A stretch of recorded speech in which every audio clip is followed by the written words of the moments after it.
Bismillahirrahmanirrahim. Assalamualaikum warahmatullahi wabarakatuh.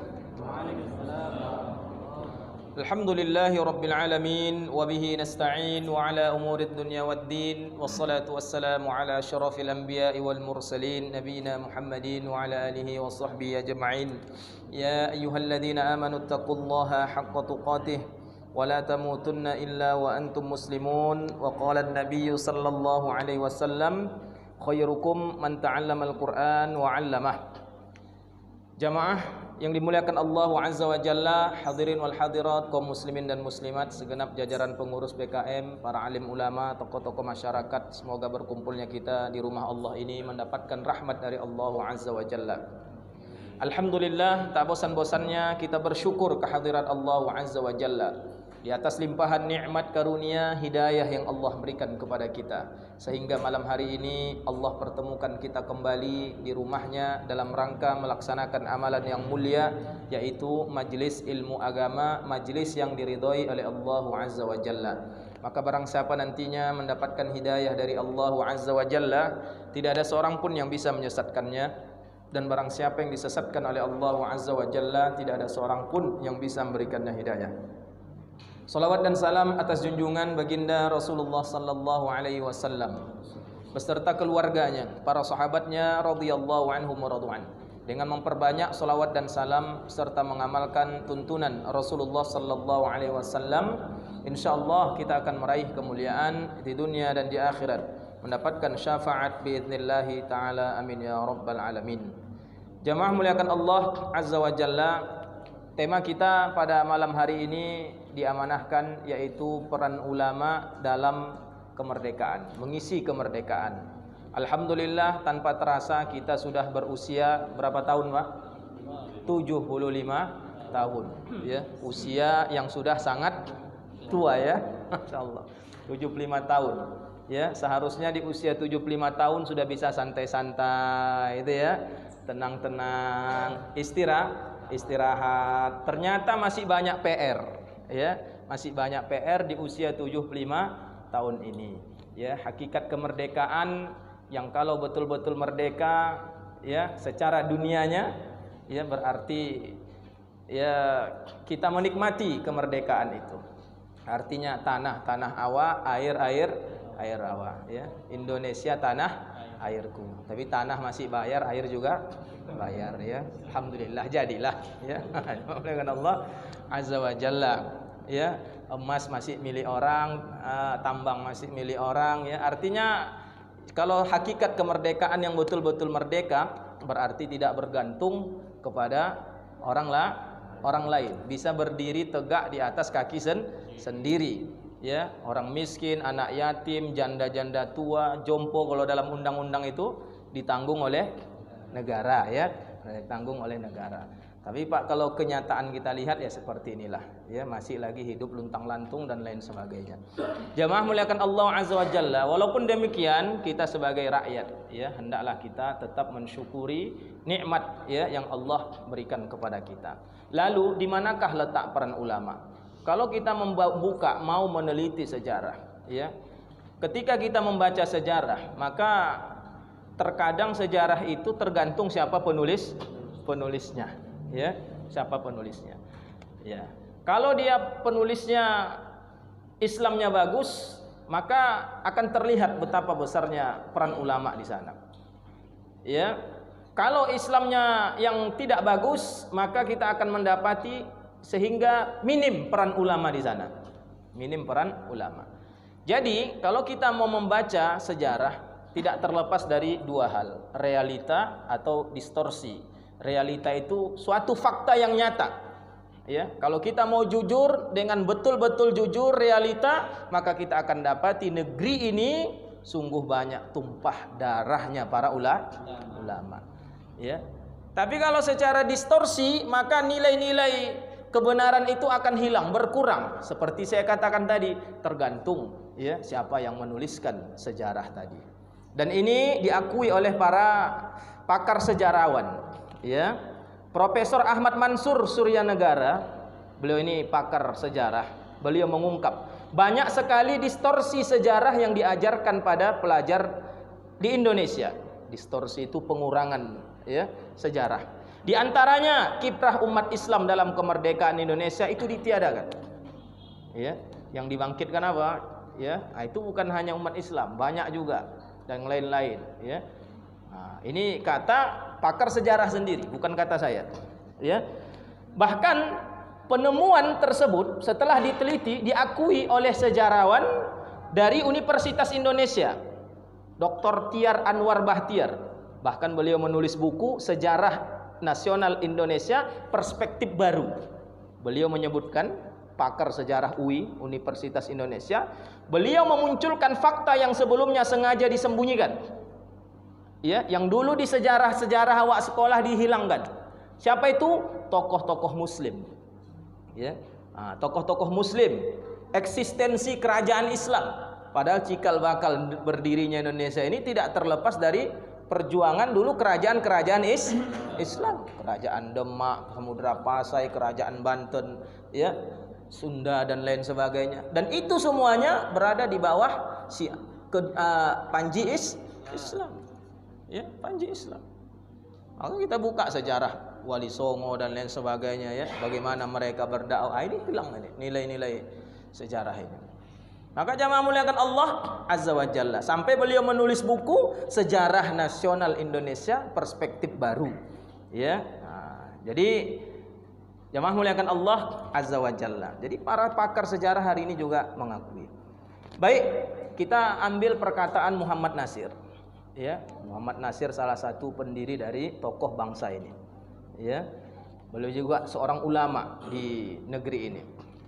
Pada waktu itu, pada waktu perang, ya, perang melawan penjajah, banyak yang menyeru dengan, ayo penuhi panggilan Ibu Pertiwi. Apa kata Dr. Muhammad Nasir? Bagi umat Islam pada saat itu, ya, bagi umat Islam pada saat itu, panggilan untuk melawan penjajah itu 13 abad yang lalu sudah ada. Jadi beliau menceritakan, maksudnya kalau sekarang ini 14 abad yang lalu di masa Rasul. Ya, karena beliau menceritakan itu 100 tahun, 13 abad yang lalu sudah ada. Sehingga umat Islam tanpa panggilan Ibu Pertiwi sudah bergerak. Apa kata beliau? Itulah dia panggilan wajahidu fi sabilillah. Seruan itulah yang menggerakkan, ya, umat Islam. Wajahidu fi sabilillah. Berjihadlah kalian di jalan Allah. Ya. Tanpa seruan itu, kata Muhammad Nasir, gak akan bergerak umat Islam. Coba lihat, seruan apa yang hari ini bisa menggerakkan umat? Kalau bukan seruan itu, gak bisa. Ya, seruan apa? Membela apa? Membela suku, paling sebulan 2 bulan hilang itu seruan itu. Ya, seruan apa? Membela partai misalkan. Saya sehari 2 hari, kalau udah gak ada lagi cair nasi bungkus, sudah selesai lah. Ya. Tapi kalau seruan fisabilillah, ya, nggak akan selesai itu. Bayangkan berapa lama melawan penjajah itu. Mulai dari Portugis.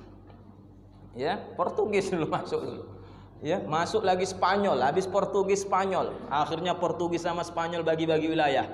Filipina untuk kami kata Spanyol, Portugis untuk kami. Indonesia ini kata Portugis untuk kami. Ya, dan itu sejarahnya panjang. Ya. Selesai di situ belum masuk Belanda. Ujung-ujungnya awalnya berdagang, bagus. Indonesia ini kan ramah-ramah ini. Baik sangkanya luar biasa. Silahkan monggo berdagang, ya. Ekonomi. Lama-lama, ya, akhirnya terjadi penjajahan.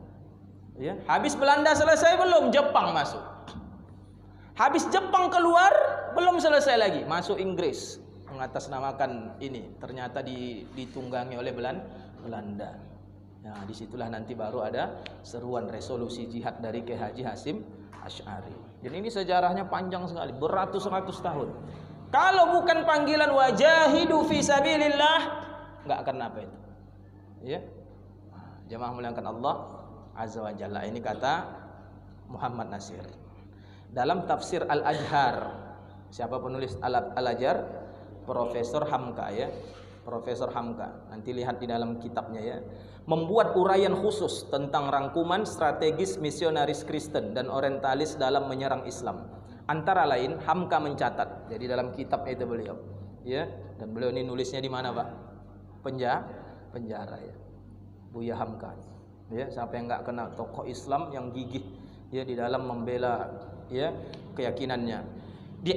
Diajarkan secara halus apa yang dinamai nasionalisme. Hendaklah nasionalisme diputuskan dengan Islam. Sebab itu bangsa Indonesia hendaklah mencintai Gajah Mada daripada Raden Fatah. Jadi yang awak kenal cuma Gajah Mada. Raden Fatah, pejuang-pejuang Islam nggak lagi kenal awak. Ya, orang Mesir lebih memuja Fir'aun daripada mengagungkan sejarah Islam. Ini disebutkan oleh Buya Hamka dalam tafsir Al-Ajhar halaman 300. Bahkan pernyataan Hamka benar adanya. Sejarah Indonesia yang dikenalkan di SD-SD apa itu? Simbol-simbol Hindu dan Buddha. Sehingga awak lebih kenal Candi Borobudur daripada masjid. Ya, daripada pesantren-pesantren. Ya, padahal pesantren itu ya adalah pendidikan tertua di Indonesia. Ya, tapi yang nggak kenal apa? Candi ini, candi itu, candi ini. Nah, ini distorsi sejarah tuh. Ini Buya Hamka sendiri menyebutkan di dalam kitabnya. Ini peran-peran ulama. Jadi dari dulu sudah ada ulama-ulama yang mengungkap fakta ini. Maka jamaah muliakan Allah Azza wa Jalla. Baik.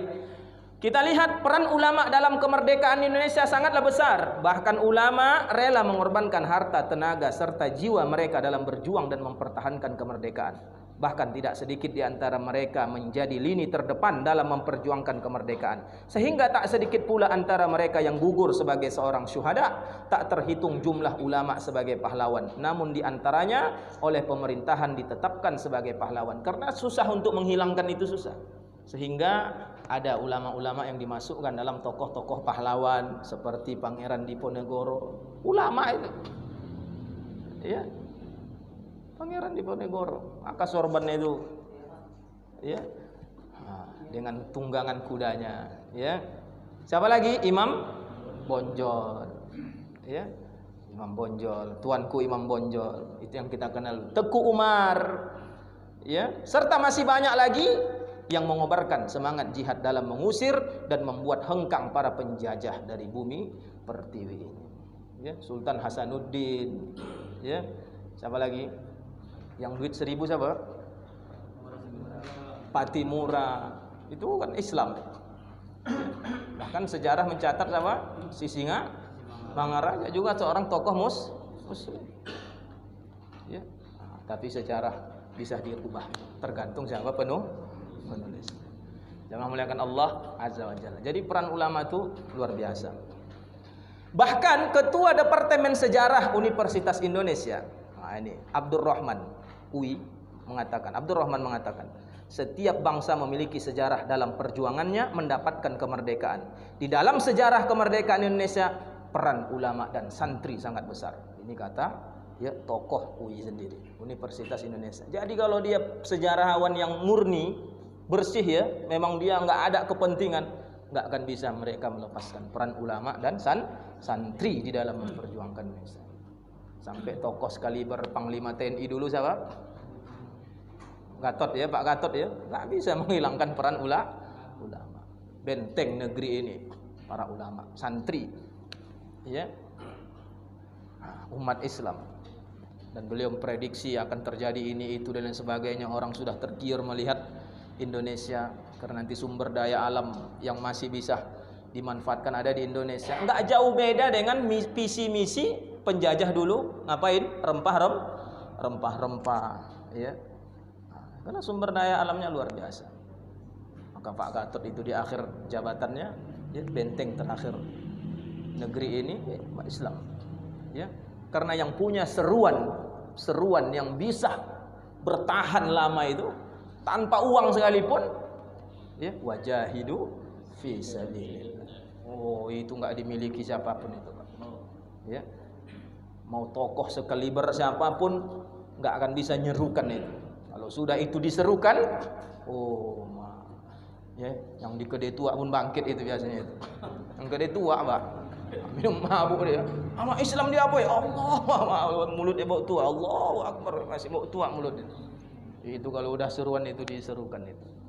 Ya, maka kalimat itu yang ditahan-tahan dari mulut para ulama itu. Ada yang mau mulai suara sumbat dulu sekali.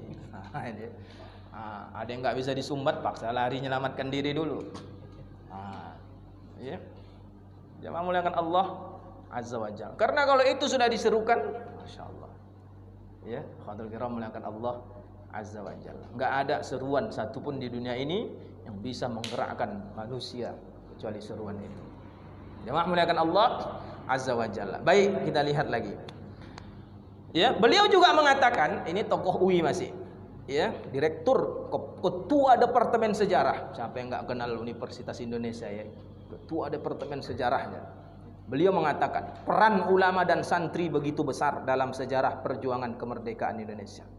Ya, ini ya disebutkan perkataan ini saya ambil dari Mina News.net ya, dan beliau mengucapkan ini di iDream TV.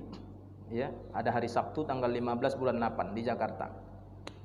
Baik, jamaah muliakan Allah Azza wa Jalla. Bahkan ya, Kiai Haji Hasyim Asy'ari dan sejumlah ulama lainnya menyatakan bahwa awalnya Presiden Soekarno tidak mau memproklamirkan kemerdekaan Republik Indonesia karena dihalang-halangi oleh Inggris dan diancam akan dibuat seperti Nagasaki dan Hiroshima. Nah, itu kan sejarahnya dulu, makanya Jepang sudah mulai gawat ya, hancurnya Nagasaki dan Hiroshima. Namun atas desakan para ulama. Ya, desakan para ulama, akhirnya Soekarno mau.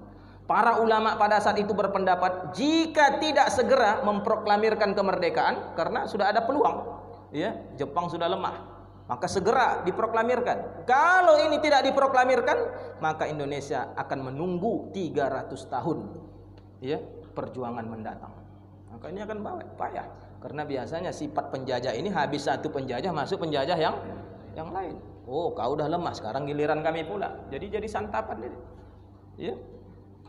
Akhirnya berkat desakan para ulama, ya, barulah diproklamirkan.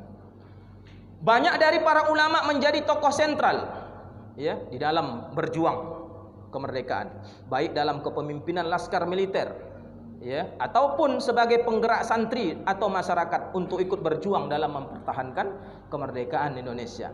Hal ini diakui oleh pakar sejarah barat, ya, Thomas S. Raffles. Beliau ini seorang letnan gubernur Vic 1811-1816. Ya, beliau sendiri menyatakan, ya, menyaksikan. Apa kata beliau? Karena merekalah para ulama begitu dihormati, maka tidak sulit bagi mereka untuk menghasung rakyat agar melawan, dan mereka menjadi alat yang paling berbahaya di tangan penguasa pribumi yang menentang kepentingan pemerintahan kolonial. Jadi Thomas S. Raffles sendiri mengakui, ya, yang paling sulit itu ditekan adalah para ulama. Ya, para ulama. Kalau tokoh-tokoh mudah, ya, kasih nanti ini selesai, kasih nanti udah tanah di sana untuk kau, udah selesai dia. Tapi kalau para ulama, karena dia nggak ada kepentingan, ya, dia tidak ada kepentingan. Kepentingan dia ialah bagaimana Indonesia merdeka, bebas umat Islam untuk melaksanakan ibadah. Ya, jemaah muliakan Allah Azza wa Jalla. Maka S. Raffles sendiri mengakui ulama itu dihormati, maka mudah bagi mereka untuk menggerakkan rakyat. Mudah untuk menggerakkan rakyat. Ya, jemaah muliakan Allah Azza wa Jalla. Baik. Ya nggak usah jauh-jauh lah, jangan kemerdekaan ya. Kalau udah mulai mau dekat-dekat pemilu segala macam, yang dekati siapa banyak itu? Ya ulama lah. Ya, betul ya. Kalau udah selesai nanti, balik lagi. Ya, jauh dari ulama. Itu yang nggak susah-susah. Ya, kenapa? Karena ulama itu jujur, tulus dia. Ya. Sehingga masyarakat pun lebih percaya dengan ulama. Andai negeri ini dibelah, satu ngikut ulama, satu ngikut ini, lebih banyak mana? Ulama itu. Itu nggak bisa pungkiri, apalagi ruh masyarakat Indonesia. Ya, sehingga kita dulu kenal dengan adat ketimuran. Ya, adat ketimuran. Seandainya disuruh milih ulama atau milih tokoh ini misalkan, banyak ngikut ulama itu. Ya. Jamaah muliakan Allah Azza wa Jalla. Nah, ini. Baik. Nah, kita lihat bunyi undang-undang pertama atau dikenal dengan Piagam Jakarta, ya. ketika diproklamasikan maka langsung dibacakan butir-butir undang-undang dasar. Yang pertama ini, ya, susunan pertama, ya, 18 Agustus 1945. Disinilah tanggal dihapusnya syariat, kata-kata syariat Islam dalam Piagam Jakarta. Kebetulan teksnya masih bisa kita searching di Google ya. Di situ disebutkan undang-undang dasar bahwa sesungguhnya kemerdekaan itu ialah hak segala bangsa, dan oleh sebab itu maka penjajahan di atas dunia harus dihapuskan. Dulu SD hafal nih Pak ya, karena disuruh syaratnya harus dihafal. Oh, sekarang udah tak ada lagi hafal lagi. Ya, pejabat-pejabat pun disuruh Pancasila pun dah belupaan deh. Awak dulu hafal, awak undang-undang dasar, proklamasi hafal, bahkan nama-nama menteri pun hafal dulu Pak ya. Hafal. Sekarang udah bingung nama-nama menteri entah siapa-siapa ya. Ini. Jadi ya, dan perjuangan pergerakan kemerdekaan Indonesia telah sampailah kepada saat yang berbahagia dengan selamat sentosa mengantarkan rakyat Indonesia ke depan pintu gerbang negara Indonesia yang merdeka, bersatu, berdaulat, adil dan makmur. Masih ingat lah ya kan? Atas berkat rahmat Allah yang Maha Kuasa. Ini nggak bisa dihilangkan ya. Ya, atas berkat rahmat Allah yang Maha Kuasa. Karena kalau bukan rahmat Allah Indonesia nih, ya, susah bersatunya, susah merdekanya. Kenapa? Karena berbagai macam suku, bahasa, paling banyak itu di Indonesia ini. Ya, kalau bukan berkat rahmat Allah yang Maha Kuasa, ya, dan dengan didorong oleh keinginan luhur supaya berkehidupan kebangsaan yang bebas, maka rakyat Indonesia menyatakan dengan ini kemerdekaannya. Kemudian daripada itu, untuk membentuk suatu pemerintahan negara Indonesia merdeka yang melindungi segenap bangsa Indonesia dan seluruh tumpah darah Indonesia, dan untuk memajukan kesejahteraan umum, mencerdaskan kehidupan bangsa dan ikut melaksanakan ketertiban dunia yang berdasarkan kemerdekaan, perdamaian abadi dan keadilan sosial, maka disusunlah kemerdekaan bangsa Indonesia dalam suatu hukum dasar negara Indonesia yang berbentuk dalam suatu susunan negara Republik Indonesia yang berkedaulatan rakyat dengan berdasarkan kepada, inilah Pancasilanya, ya, berdasarkan kepada ketuhanan dengan kewajiban menjalankan syariat Islam bagi pemeluknya. Inilah dulu tujuan para ulama dulu, ya, bagaimana umat Islam bisa menjalankan syariat Islam, ya. Saya ulangi, ketuhanan. Ini harus kita ketahui sejarah ini. Ketuhanan dengan kewajiban menjalankan syariat Islam bagi pemeluknya. Di buku sejarah udah payah dapat itu lagi tuh. Ya. Menurut dasar kemanusiaan yang adil dan beradab, persatuan Indonesia, kerakyatan yang dipimpin oleh hikmat kebijaksanaan dalam permusyawaratan perwakilan, serta dengan mewujudkan suatu keadilan sosial bagi seluruh rakyat Indonesia. Jakarta tanggal 22 bulan 6 1945 ini disusun, bahkan langsung panitia 9. Ya, panitia yang menyusun ini diantaranya ada tokoh Kristen juga ikut di situ. Ya, yang kita kenal dengan A.A. Maramis. Setuju dengan itu. Ya, A.A. Maramis, tokoh Kristen masuk di situ. Yang 8-nya lagi, ya, Soekarno, Hatta, Ahmad Subaryo, Muhammad Yamin, K. Haji Wahid Hashim, Abdul Kahar Muzakir, ya, Abi Kusno, Cokro Suyoso, K. Haji Agus Salim, ya, 8 dan satu lagi 9 tokoh Kristen A.A. Maramis. Nggak ada yang komplain, ya, karena masing-masing tahu peran umat Islam itu besar. Tapi pada akhirnya sejarah mencatat, ya, sejarah mencatat ada yang lobi-lobi yang tidak ketahui siapa lobi-lobi ini yang menyatakan kalau nanti ini kalau tidak kami akan mundur dari tokoh-tokoh timur, ya. Entah siapa orangnya, akhirnya kalimat itu dihapus, ya. Jamaah muliakan Allah Azza wa Jalla. Bahkan dilakukan lagi lobi, datang ke Haji Wahid Hasyim Asy'ari, semua tokoh-tokoh tadi didatangi, ya, dibantu oleh Muhammad Hatta, ya.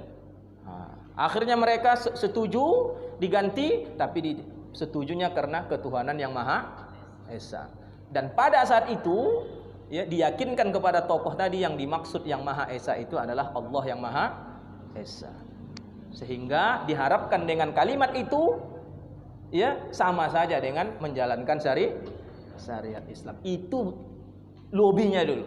Itu lobinya loh. Sehingga ulama ya juga lah, tak ada masalah lah kalau gara-gara ini payah Indonesia ini nanti bersatu. Akhirnya ini cuma ada satu tokoh yang tidak mau, Ki Bagus, ya, tokoh dari Muhammadiyah. Akhirnya dilobi sama Kiai Haji Wahid Hasyim, enggak mempan. Ya, dikirimlah tokoh Muhammadiyah juga, Kasman. Walaupun pada akhirnya Pak Kasman ini menyesal juga dia. Ya, karena ternyata ya tidak seperti yang mereka bayangkan. Itu Pak Kasman sendiri nulis dalam bukunya itu. Ya. Panjang sebenarnya sejarahnya itu. Ya, karena dijanjikan ini Pak untuk sementara, Pak Bagus, kira-kira bahasanya gitu. Nanti 6 bulan kan ada lagi rapat kita lagi. Ah, disitulah nanti baru ditekankan ya bahwasanya umat Islam bisa menjalankan syariat Islam. Barulah reda Ki Bagus tadi. Kalau enggak jebol-jebol. Ternyata sidang 6 bulan kemudian tidak seperti yang dibayangkan. Dan disitulah ya disayangkan oleh tokoh-tokoh Islam pada saat itu. Jamaah muliakan Allah Azza wa Jalla. Ya, ini sejarah panjang, nanti bisa buka lagi. Saya hanya sekedar membuka ya sejarah yang dicatat oleh para ahli-ahli sejarah. Jamaah muliakan Allah Azza wa Jalla. Baik, kita lanjut. Ya. Nah, apakah selesai di situ peran ulama? Tidak. Kita tahu ya, seusai proklamasi ternyata Indonesia juga belum bebas, ya. Indonesia juga belum bebas, masih ditunggangi ya oleh tentara serdadu dari Inggris ya, yang ingin yang bersatu dalam pasukan AFNI ya, Allied Forces Netherlands Las Indies, secara diam-diam membawa pasukan Belanda. Maka timbullah rasa curiga dan tidak percaya pada pasukan sekutu ya, karena tujuan awalnya Nika ini datang, pasukan Inggris ini datang untuk mengusir sisa-sisa tentara Jepang. Jadi kalau ada sisa-sisa tentara Jepang itu ditangkapi, disita senjata-senjatanya. Akhirnya diperbolehkan masuk. Ternyata hari demi hari timbul rasa curiga. Ini nggak betul. Kenapa? Karena ada Belanda yang ikut di belakangnya. Ya. Nah, ini berarti nggak betul. Ini berarti akan ada jilid berikutnya penjajahan ini. Jamaah muliakan Allah Azza wa Jalla. Sehingga apa yang terjadi? Resolusi jihad pun dikumandangkan. Nah, inilah kalau kita nanti buka sejarah itu resolusi jihad. Ya, langsung dikumandangkan oleh Kiai Haji Hasyim Asy'ari pada tanggal 22 Oktober 1945. Disitulah awal muncul resolusi jihad. Yang erat kaitannya dengan kedatangan pasukan sekutu Inggris ke Indonesia, yang tujuan awalnya untuk melucuti senjata tentara Jepang yang kalah dalam Perang Dunia Kedua, tapi ternyata mereka ya membawa pasukan Belanda. Rais Akbar Kiai Haji Hasyim Asy'ari pada rapat PBNU yang dipimpin Ketua Besar Kiai Haji Abdul Wahab Hasbullah menetapkan satu keputusan dalam bentuk resolusi yang diberi nama resolusi jihad fi sabilillah. Isinya sebagai berikut. Ya, kita bacakan isi daripada resolusi itu. Ini peran ulama ya.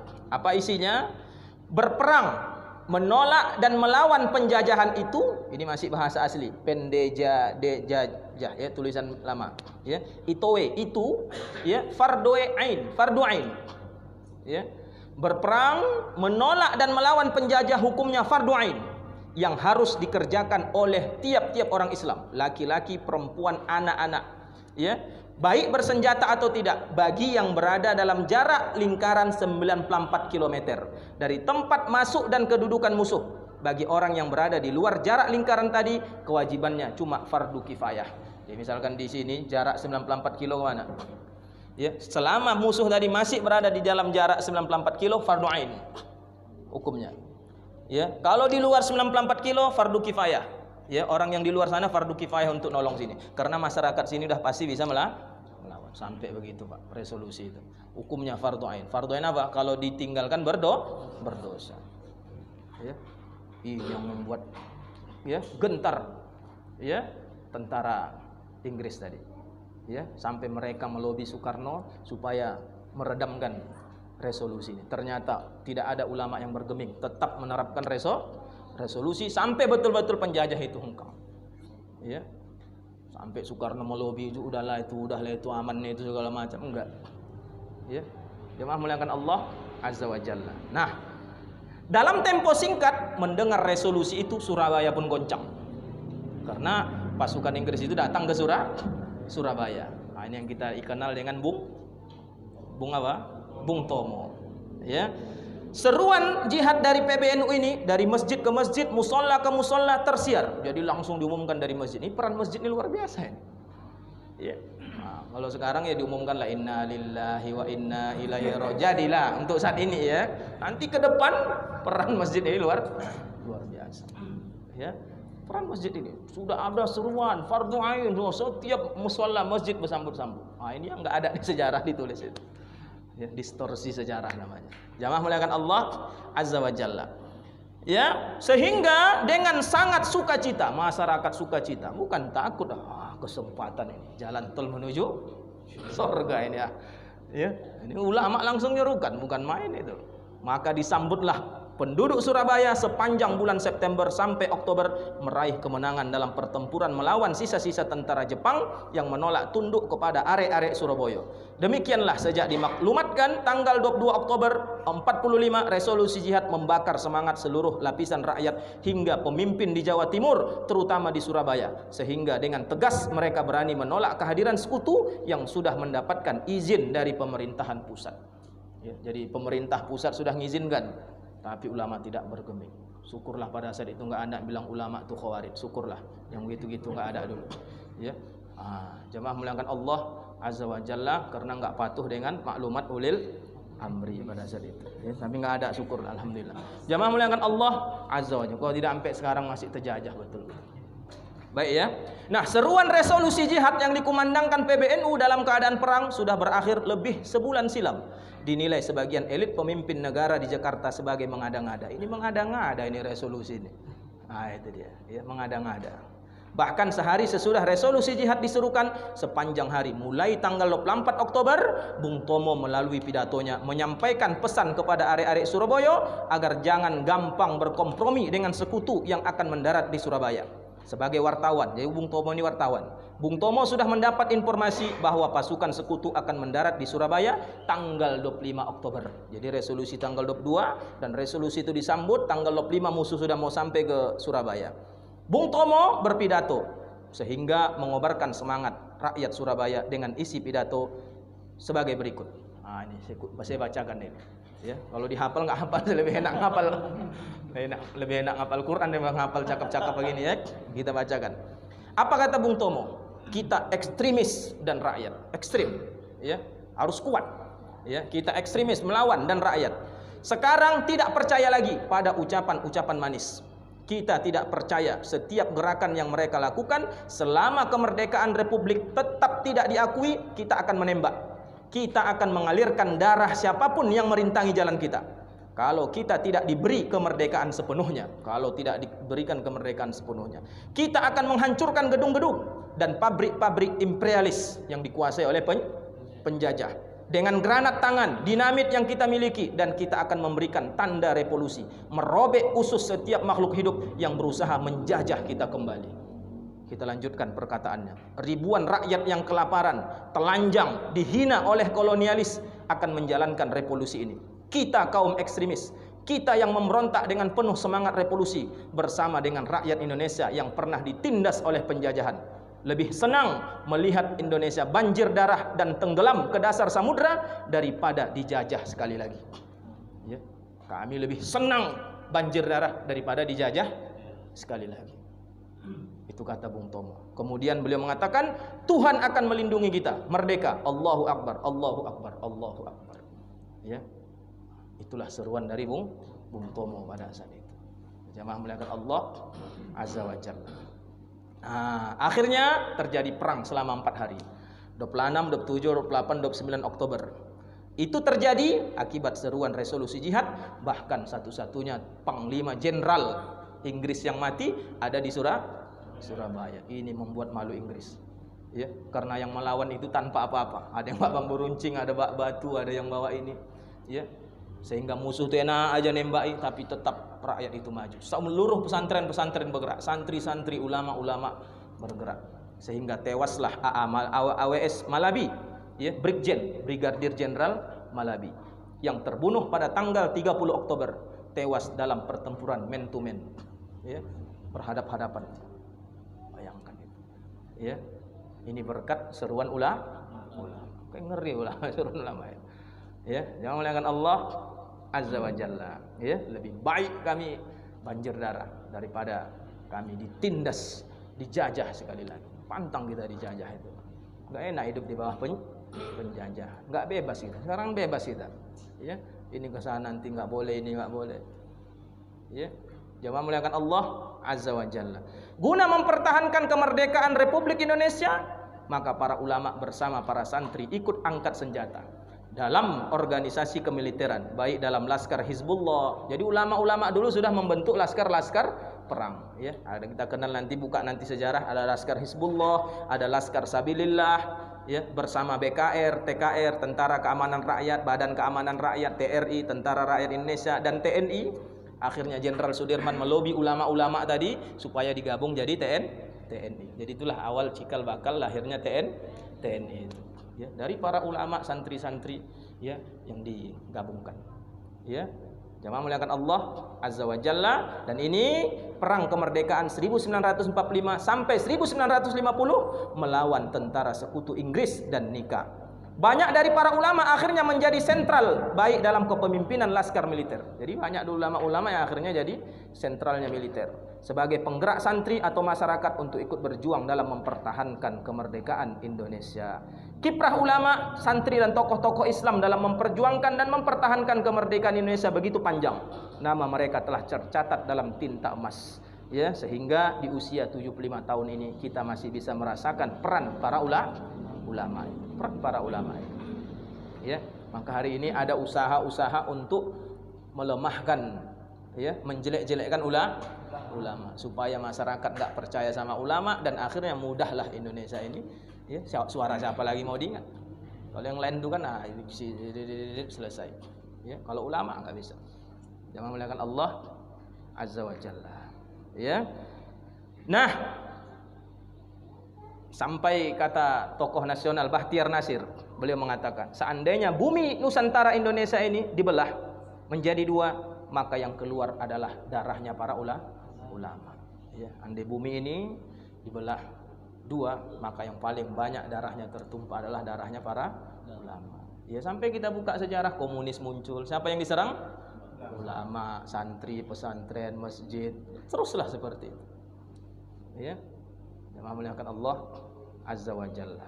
Baik, karena waktu kita singkat. Terakhir, kenapa sih dari dulu umat Islam ini begitu semangat, ya, ketika mendengar seruan wajahidu fi sabilillah? Ternyata ada 6, Pak. Ya, baru kita baca hadisnya. Kita ingin sejarah saja. Ini yang tidak adalah satu hadis kita bacakan. Ya, nah, sehingga kita bukan belajar sejarah jadinya, ya. Ada pelajaran agama, ya. Lisyahid indallah sittu khisal. Bagi orang yang mati syahid ada 6 keutamaan yang dia dapatkan. Ingat, ya, orang yang mati syahid, ya, bukan mati offside, ya, mati syahid, ya, mati syahid. 6 keutamaan. Yang pertama, yughfaru lahu fi awwali daf'atin. Kata Nabi, orang yang mati syahid mempunyai 6 keutamaan. Pertama, dosanya akan diampuni sejak darahnya tertumpah di awal kali. Ketika dia mungkin tertembak peluru oleh musuh, penjajah dan lain sebagainya, seketika darahnya tertumpah, langsung berguguran dosa-dosanya. Di awal darahnya tumpah tadi. Oh, apa enggak senang kali itu. Kemudian kata Nabi sallallahu alaihi wasallam, wa yura maq'adahu minal jannah. Kemudian diperlihatkan tempat duduknya di surga. Ketika dia sakratul maut sudah ditunjukkan Allah balasannya di surga. Kan orang mati saya tukang senyum. Kadang dia orang enggak, ya, senyum. Kok senyum padahal badannya hancur, ini hancur, senyum. Karena ketika sakratul mautnya sudah dilihatkan tempat duduknya di surga. Masya Allah. Kalau orang kan itu beliak mati ada itu segala macam, ya. Ini dia. Ya, subhanallah. Yang ketiga, kata Nabi sallallahu alaihi wasallam, ya, wa yujaru min adzabil qabr. Ya, dia dijaga dari siksa kubur. Enggak mendapatkan siksa kubur, enggak ada pertanyaan kubur, enggak ada siksa kubur.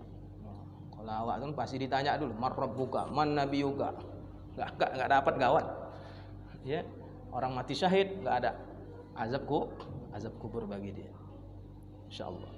Wa ya'manu minal faz'il akbar.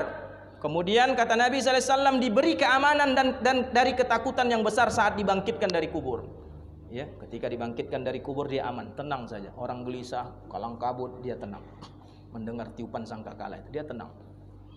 Kemudian kata Nabi sallallahu alaihi wasallam, wa yudha'u ala ra'sihi tajul waqar al-yaqutuhu minha khairum minad dunya wa ma fiha. Diberikan mahkota kemuliaan baginya, yang mana satu permata dari mahkota itu lebih baik dari dunia dan seisinya. Insyaallah. Kemudian kata Nabi sallallahu alaihi wasallam, wa yuzawwaju thnataini wa sab'ina zawjatan minal huril 'ain. Dia dinikahkan dengan 72 bidadari. Ya, 72 bidadari. Nikahkan 72 bidadari. Insyaallah. Ya. Nah, kalau yang lain nanti masuk surga, kalau sholat gara-gara sholat masuk surga cuma 2. Kalau sedekah 2. Kalau jihad syahid 72. Agak bisa lah, agak melantam sedikit. Dua 72 ini. Ya, Allah. Ini yang buat semangat. Mangga para sahabat tuh ngeri-ngeri itu. Kisah-kisah para sahabat itu.